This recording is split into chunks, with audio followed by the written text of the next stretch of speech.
this is what I found, that no matter how much men say they want you to cook for them, they want you to clean for them, they want you to be readily available for them, they want a woman who's the kind of woman that will speak her mind and go after what it is that she wants, the woman that he will actually pursue, the woman that he will actually work to earn, the woman that he will change his bad habits for, is the woman who has the standards, who knows her value, and the woman that has a detachment and a laid back attitude when it comes to dating, that I'm totally okay if you are not my one. And not in a way that shows I am dealing with traumas or that I'm afraid of getting hurt or I'm just playing games. I'm not talking about that kind of energy. I'm talking about the energy of, I know that my one is coming.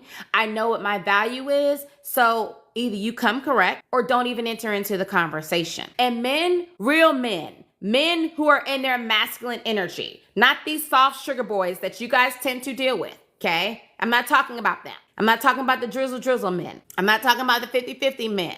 I'm not talking about the men that want their nails and their hairs done and they want women to bring them flowers kind of men. I'm talking about men. Real men move differently because the testosterone in them and the biochemistry in them drives them to, because when a real man is falling for you, ma'am, then what starts to happen is it drops his testosterone. It drops his serotonin. And as it's dropping his testosterone and his serotonin, he's becoming addicted to the ideal of you. And because you're smart, and if you're one of my students, you let him bask in that. You let him enjoy the process of earning you. And through his efforts of trying to earn you, he starts to produce vasopressin. It is vasopressin that leads a man to want to commit to you, provide for you, and protect you.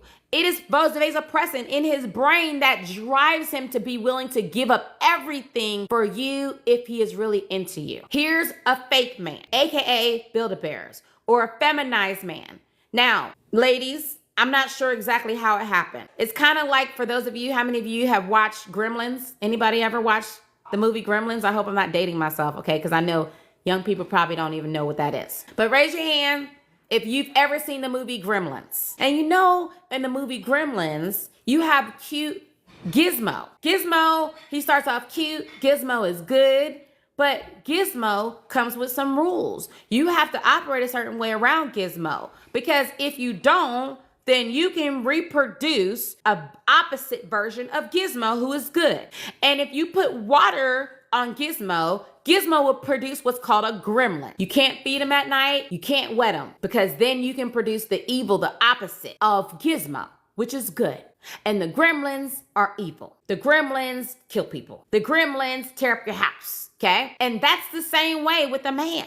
We men, there are, I believe, more good men than there's bad men. There are a lot of great men. However, we have some men that, for whatever reason, they either hate their mothers or were too attached to their mothers. And they have not disconnected from their mother's breast. And as a result, they are looking for another mother to make their life easier, to keep them from having to grow up, to keep them from having to rise up and be men. And then we have other men who resent their mothers, and they are looking for a woman to take their resentment out on. And those men are very dangerous. And you can tell those men because they talk a certain kind of way. They speak a certain kind of way. They will treat you a certain kind of way. And those men are men who will not pursue you. They are men who are uninterested in earning you. They are the kind of men who want you to pay for their dates. They are the kind of men that call women bitches. They're the kind of men who treat women like crap and then blame it on the women, okay? And that's what I call feminized men. What does that mean?